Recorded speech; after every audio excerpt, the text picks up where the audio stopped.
t 0, right? That's what happens when you take that and divide it by r. Then we're supposed to take derivative of this, right? Derivative of that is cosine t negative sine t 0, and then we're supposed to take the length of that, right? The length of this is 1. Okay? So that was the numerator. What was the denominator in that formula? Do you remember? It was the first derivative's length. So here's our, where's our first derivative? We never took the first derivative of this. What's r prime of t? So we're going to have r cosine t minus r sine t 0. But when we take the length of that, it's actually r, right? So when you take that and divide it by the length of that, you get 1 over r. So I think it was in the very beginning when we were saying, like, you know, with this change, I think we had said this would be r sine t, r cosine t. I think we didn't, I'll take the blame. When you divide this by its own length, you get 1. Or you'll get a new coefficient here of 1. All right, that wasn't settling well with me. I was like, wait a minute, hold on. It's growing, the radius should matter, right? Are we satisfied? Okay. So the curvature increases for a sphere as it gets bigger. Decreases. It's 1 over r. So as r gets bigger, the curvature gets smaller. And for a circle, it's the same. That's right. Well, that was for a circle. So for a circle, as the radius gets bigger, your curvature gets smaller, right?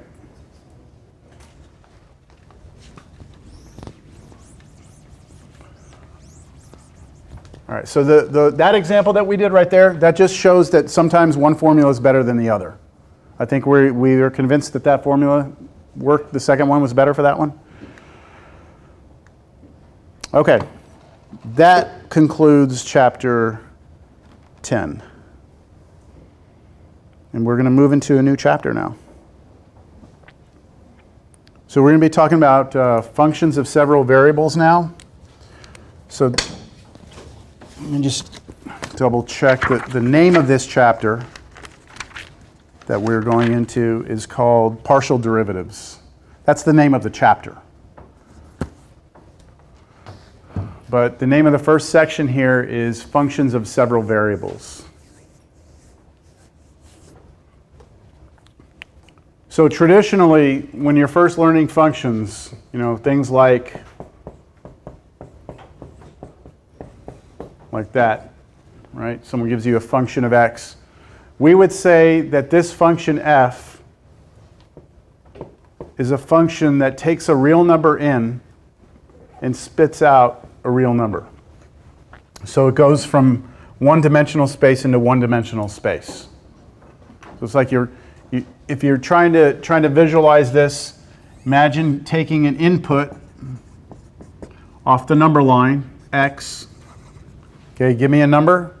I'm going to send it through this function, and I'm going to spit you out a new number. That number is f of x. So number in, number out. And we can visualize this, and we've done this our whole lives by representing here's our output. Okay, so our x is our input, and then what we did is we took this axis and we just kind of put it like this, tilted it and put it perpendicular to this, called this our output axis, called that y, and then we can visualize it, right? You go x, f of x, so input, output, right? So in order to visualize a function that takes a real number in and spits out a real number, you only need 2 dimensions to do that, right? Now what we're going to be looking at are functions of several variables. Here we only have one variable, right? But what if we had more than one input? So for example, what if I had a function that instead of taking in one real number, takes in 2 real numbers, right? So it takes in not only an x, but some other variable. So I'll use y. And I don't know what it does with it. I'll just make up an example. Let's say that it takes the x it squares it, and then maybe it adds to that 3 times x times y, and then maybe subtracts xy cubed. There we go. I just made that function up on the spot. But it is a function where you give me 2 things, and I will spit you out a third thing. So this is a function that goes from where to where. Not from r to r, but from what? So if I give you an x and a y, then that's going to require how many dimensions for this? 2 dimensions, right? So you're actually going to be going from 2-dimensional space into 1-dimensional space. So the 2 inputs each come from a number line, and then the output is going to be on a third number line. So visually for this, what we could do is we say, all right, look, I'm going to take my input here, okay? You're going to give me a point, an x and y coordinate. And then what I'm going to do is I'm going to take that and send it through this function f, and I'm going to drop that number off on a number line. This is f of x, y. So how many dimensions will I need to visualize this? I will need 3 dimensions to visualize that. Does that kind of make sense? Yes. Sure? Okay. So that's what we're going to start with. And we're pretty much going to limit ourselves in this class to functions that at the most will take in 3 things and spit out a 4th. But the problem with that, do you see what the problem with that would be? If we have 3 inputs and 1 output, we need 4 dimensions to visualize functions like that. So it becomes a little challenging for us. In fact, you can have functions that go from any dimensional space into any dimensional space. We are going to focus our attention a lot on just 2 inputs, 1 output, or 3 inputs, 1 output. But there is nothing that says you can't have a function that does something like this. I'll show you an example. Function that does, let's say, I'm going to call it f of x, y, z, r. Okay? So it's going to take in 4 inputs, and it's going to spit out not a single value, but check this out. Oh, I don't have an s, sorry. Z squared plus 1, y plus r cubed, x minus y, and then 1 minus square root of z. And let's do one more, r cubed. There we go. So this is an example of a function that goes from r what to r what? 4 to 6. So it's, pardon? Can you solve right now?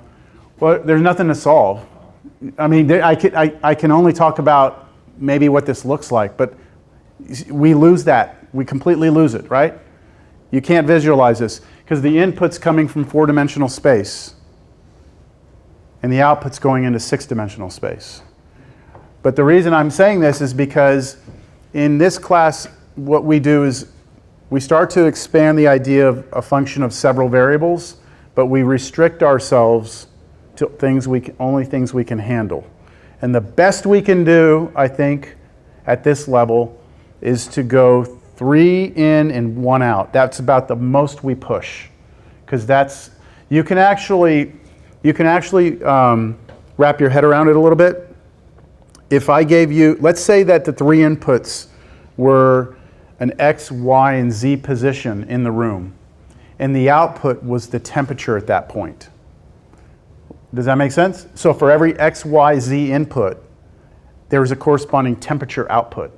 I think most people can wrap their heads around that. And that's 4 dimensions, really. The positional, and then the temperature at the point.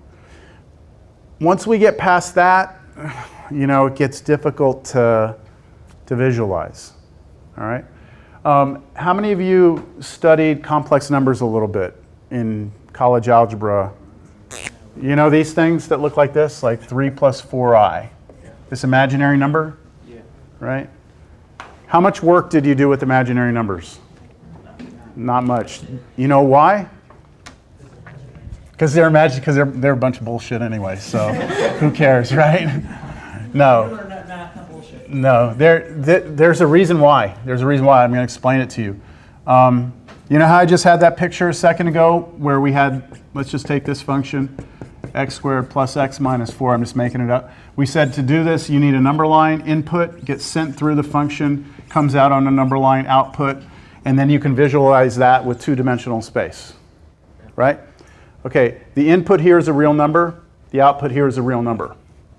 The reason why we just introduce you to complex numbers and then stop and don't mess with them at all is because if you ever want to deal with a function that takes in complex numbers and spits out complex numbers, you run into a big problem. Because in order to visualize a complex number, you need what's called the complex plane. So to visualize that number, you go out to the right 3 and you go up 4.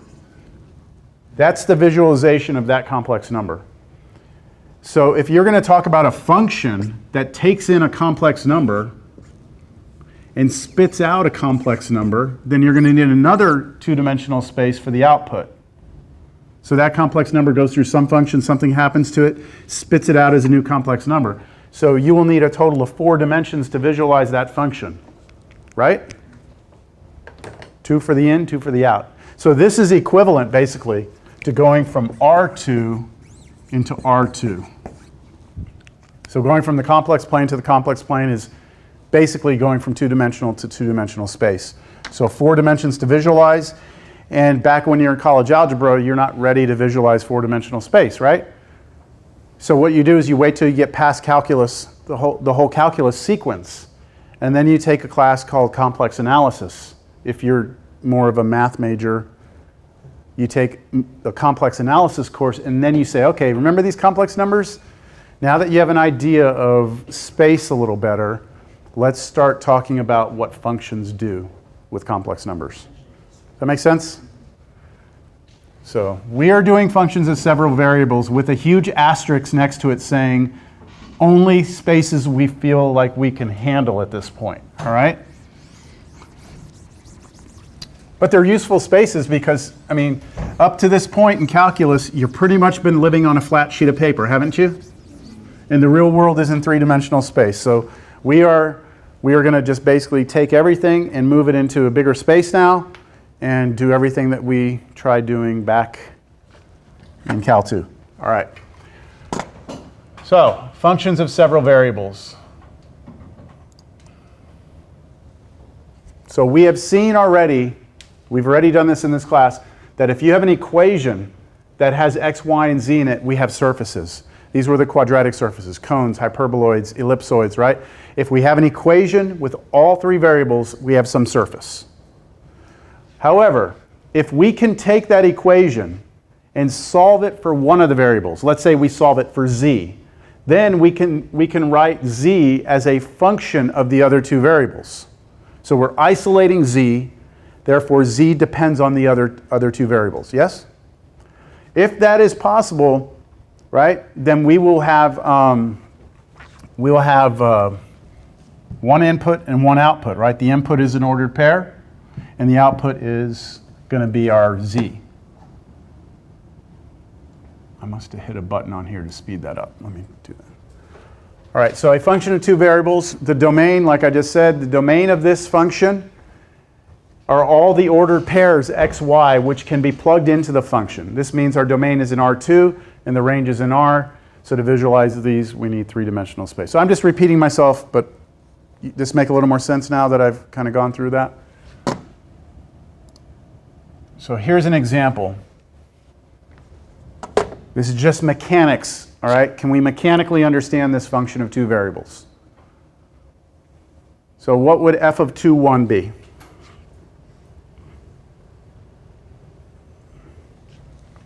What would f of 2, 1 be here? Yeah, so we're just going to plug in 2 for x and 1 for y, right? So 2 plus 1 plus 1 over 2 minus 3. So what's that, 4 on top, 2 over, so negative 2?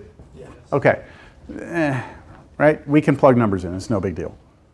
If we plug in 0 in for x and y, we can do that also, right? All right, what about f of negative 4, 1? How about for part C? What's f of negative 4, 1? Yeah, we have a problem here, don't we? We have -4, 1 plus 1, and then over -4 minus 3. And right here, up here, we have a problem, don't we? We have a square root of a negative number, and therefore, our only option is to bring in complex numbers. Yes. But we are strictly not talking, right, about complex numbers. In fact, a lot of textbooks that cover the calculus sequence will say on them calculus of real variables or real variable calculus.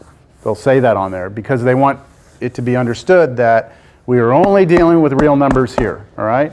If you want to talk about complex numbers, you go take complex variables or complex analysis. Then you can start doing calculus. And it's totally different. Like it's not totally different, but it is a different world. The complex world and the real world are completely different worlds. But they're also very much related to one another. So we, at this point in this course, will say this is not defined, right? Not defined. Undefined. Okay, that's undefined.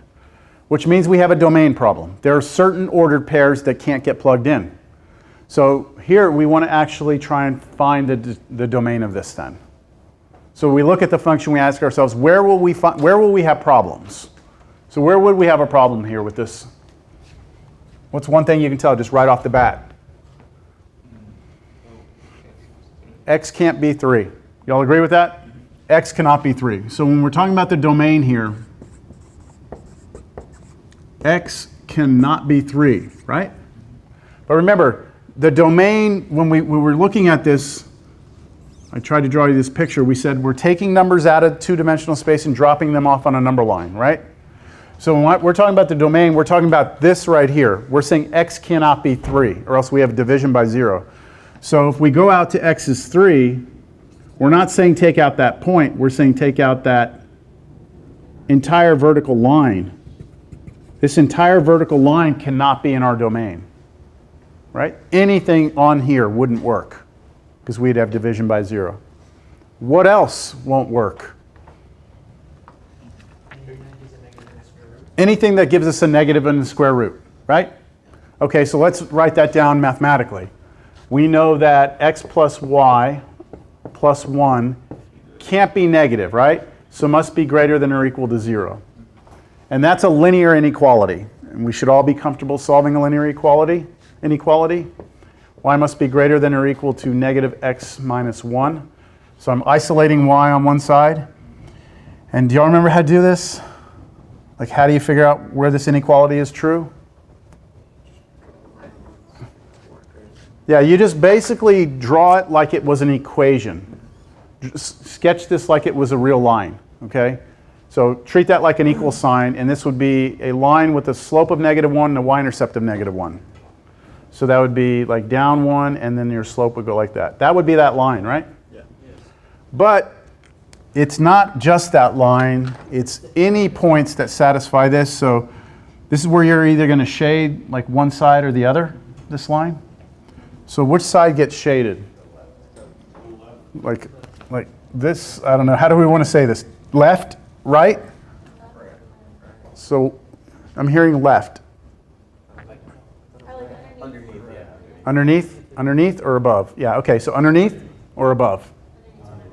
How are you getting that? How are you figuring that out? It's above. How are you figuring that out, though? Oh, because it says greater than y. So this is taught different ways, okay? A lot of times it's taught where you look at this symbol and it somehow tells you if it's above or below. I think it's just dangerous to do it that way. Just pick a point, okay? And look, if the origin is there, just take the origin because that's an easy point. Is that point in the answer? Let's just check it. That's the point 0, 0, right?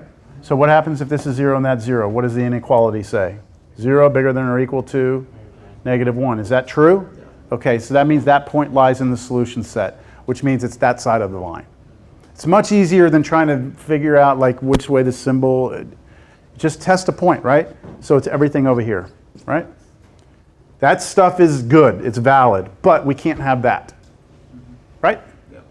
Okay, so our final domain is going to be this. There's two ways we can do it. We can do it algebraically or we can do it visually. So I'm going to do it algebraically first. The domain is the set of all ordered pairs, all the points that live in two-dimensional space, such that sometimes people use colons there instead of a line, such that first of all x can't be 3, right? And do y'all know this symbol for and? It's one of those. No, have y'all seen those? No? Maybe I shouldn't use those then. I won't use those then. I'll just put a comma then. Comma can also be an and. X is not equal to 3, and what? Y is greater than or equal to negative x minus 1. So that would be the algebraic or set notation for the domain. Visually, it's this.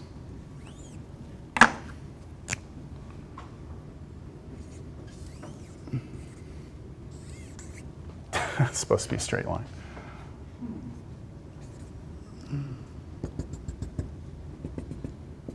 Okay, so I don't need that. So it's basically everything in here, everything over there, keeps going, right? All that stuff on the top side of that line, including the line, take that line out. Any point you pick from here is allowed in that function. Anything else, you're going to have a domain problem. Now the range is a little harder, so I'm going to skip the range. The range of these functions is not as easy to mess with, so let's just not mess with it for now. I have a question. Yes? Would you put a circle where the line is? A circle? Like where they intersect the asymptote? Oh, right here? Yeah. This would not include that point. Yeah, that would not be there. Yeah. Because even though it would be on the line, it would also be on this line, and that's not allowed. What time we got? 3:23? Still got a lot of time. Just looking for the halfway point, you know? You're struggling, just searching desperately. All right. So if we were to take a function of two variables, right? We start plugging all these points in two-dimensional space into this function, and then we get all these outputs. What we can do is we can take our input two-dimensional space, we can lay it down, we can take the output, and we can put it on this one. So we get our x, y, z coordinate system, our standard right-hand rule system, right? Like this. I'll do it this way, x, y, and z like that, right? So now it's like our domain is the ground and our output is up, yes? So let's see what would happen visually if we start plugging a bunch of points into a function. I guess what we're trying to get at is what do these things look like when you graph them? Functions of two variables. So here's an example. This is kind of childish, but we take these points on the ground. For each point on the ground, it corresponds to some z coordinate, some up, right? And that for every point on the ground that's in the domain, we start plugging all these points in, and we start to get some shape. And if you are able to plug every point in the domain in, eventually you get to some surface, right? So we have this surface. But this surface is really kind of important because it's not like the ellipsoid. This is more than just the ellipsoid. This is a true function because it passes the vertical line test, but in a weird way, because we've never really had a vertical line test in three-dimensional space. But if you can imagine going to this surface and holding a line vertical, which is parallel to the z-axis, and punching through, right, this surface, going down and hitting the ground, you're only ever going to hit this surface one time when you do that. Where like with an ellipsoid, you would punch through like top and the bottom, right? So an ellipsoid is not a true function of two variables, but these surfaces are a function of two variables. So we do have some idea of a vertical line test here. Let me take this out and back this up because it'll slow my computer down. All right, so again, this is more of a kind of, I try and visualize this again. I think you get it, all right, but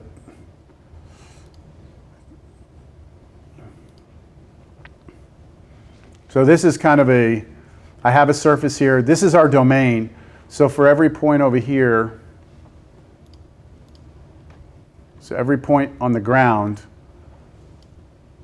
I have some corresponding, whoa, why is that not coming? Doesn't want to come. I guess it just doesn't want to play anymore. All right, oh well. Yep. I don't see my mouse changing at all.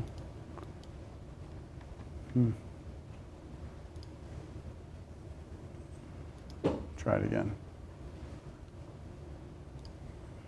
So there's my point. So on the ground here, if I move this point around, it corresponds to some point up on that surface, right? So I told you this last time. What we're going to be doing is like saying, hey, imagine that you're like right there on that surface. If that were a little ball and I let it go, like what direction is it going to roll? How fast is it going to roll, right? Or I could ask a question like, if I were on this surface and I wanted to walk around the surface but never change my elevation, just always maintain that same height the whole way around, could I find that path? That's called a contour line, like a contour map. So there's a lot of things we can talk about here, but we need to first make sure we understand where these surfaces come from. Now, the one that we just did a second ago, where we found its domain, I'm going to show you the graph of that one now. You ready to see it? Here it is. This is the graph of the surface f of x plus y plus 1, or square root of x plus y plus 1 over, oh, it's right here, over x minus 3. That's what it looks like if you were to graph all the points.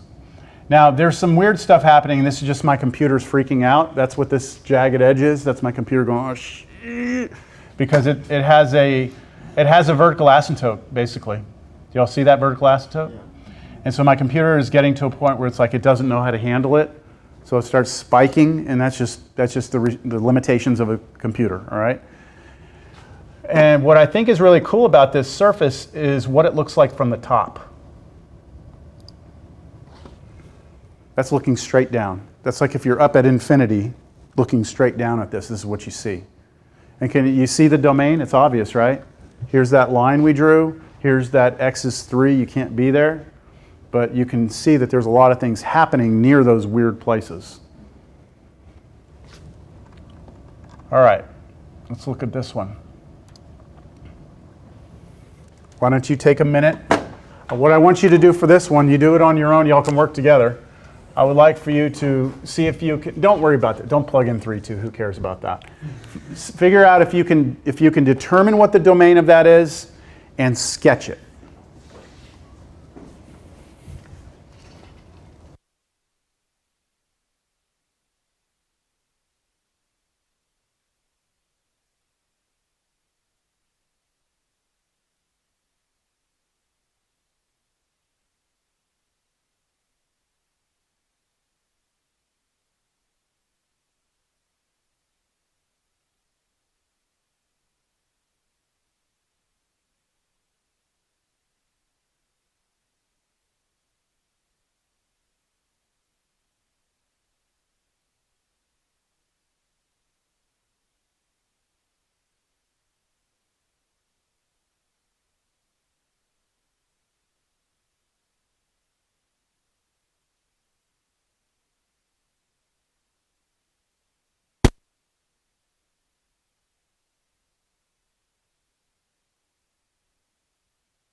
Well,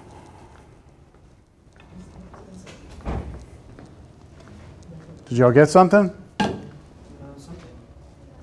You got something. What, It's a big something, but it's not sure if it's a correct something. do you have a picture or no? No, not yet. We yeah. got to that point. Yeah, we haven't got What do you to have for the equation? Y squared minus x has to be greater than or equal to 0. Okay. Not equal though, that. No, it's just because you can't plug in 0 into the natural log. Wouldn't So- that be 1? What? natural log of 0 be 1. No. No. Oh, yeah. Natural log of 1 is 0. Oh. Yeah. Oh, I'm sorry. So remember the natural log function when you graph it looks like this. Oh yeah, that's right, because it doesn't reach 0. It doesn't So you reach have 0. that asymptote there. We trusted, but we didn't verify. So everyone should have gotten to a point where you know that this part has to be this. Y squared, y squared must be greater than x. Or you could say y squared minus x must be greater than 0. Right? Now, this is not a linear inequality. This is a quadratic inequality. And these are handled differently than linear inequalities. You have to be careful with quadratic inequalities. So the way you go about this is you first make it an equation, okay? You first make it an equation. And when you make it an equation, then you can graph that, right? Do you all know what that looks like? Sideways parabola. So it goes like this. Now, I don't want to include this parabola, do I? Because I actually don't want it to be equal. So I'm going to put a dotted parabola that opens sideways like this. And now the shading part of this is kind of like the line. We had to pick which side. Well, same thing. Just pick a point and test it. You're either going to be like inside this parabola like this, or you're going to be on the outside of the parabola. So pick a point, and this time you cannot pick the origin, because the origin is on that dotted curve. So 1, 0, like you could pick that point, right? 1, 0, and check it in here. If you plug in 1 for x and 0 for y, does it work? That does not work, right? And that means it's on the other side. So your domain is this. That. But not past the 0? Not past the 0? Like the y-axis? Oh no, it goes the whole way. Yep. Yep. So it's not like that, because all we need, well, let's just take an example. Let's just take this point right here. Let's just pick something here. How about negative 4, 0, that point right there. Will that work? So 0 squared is 0, right? But then minus negative 4 would be plus 4. So it works.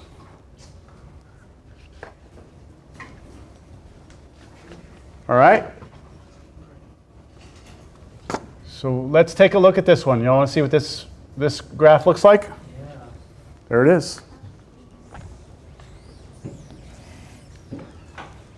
Do you see where my computer's having some problems? The computer is having some major issues here. So there's our three-dimensional surface. And let's look at it from the top. So that's it from the top, right? And then let me just kind of pop it out into three-dimensional space again. So it's like if you were walking along this edge, you would just like drop into this abyss, right? All right, let's see what the next one's. We're going to take a break, but yeah, we'll leave it here. Let's do a break because I've got to take care of something. Let's do 15 minutes. Is that all right? 'Cause I need to take care of something on the computer.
Well, ready or not? If the projector comes back up, it had to think. So this is just another problem to look at.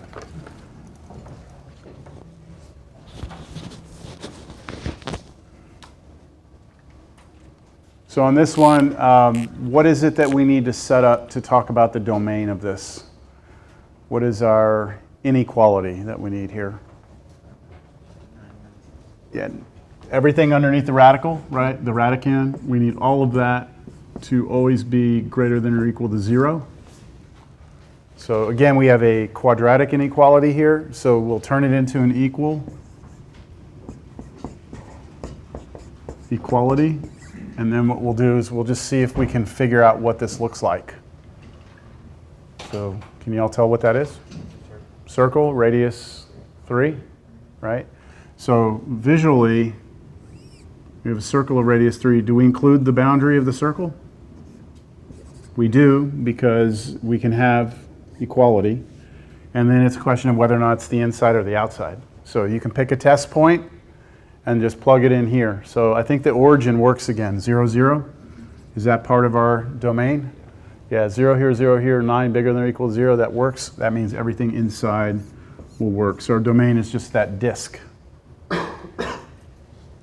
Now the range, this one we might actually be able to determine what the range is. And what's the smallest that function could ever be? It's the smallest it could ever be. 0, right?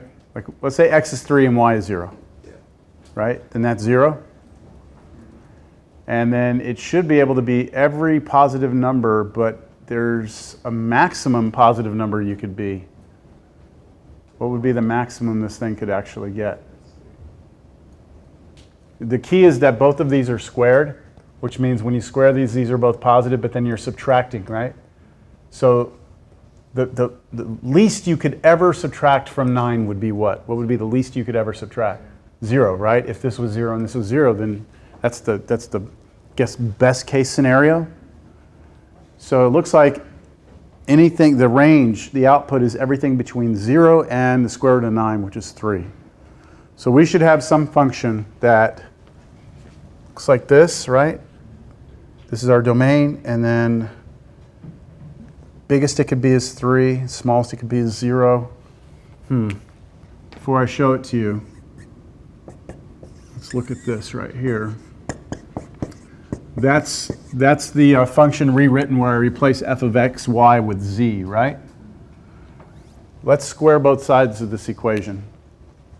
If we square both sides, we get that, right? And if we move all our variables to one side, we get this, which is what? That's a sphere, radius 3. But that's the whole sphere, right? We don't have the whole sphere. And the reason why we now have the whole sphere is because we squared both sides. So we introduced extraneous solutions. So this is part of the sphere. This is the upper half of the sphere. So let's just look at it. There it is. Okay. All right, next one.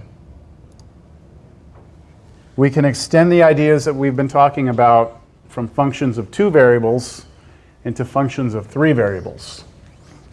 So let's say that we're given the input, okay, the domain of our function is an ordered triple. So now we're pulling a point out of 3-dimensional space and spitting out a number.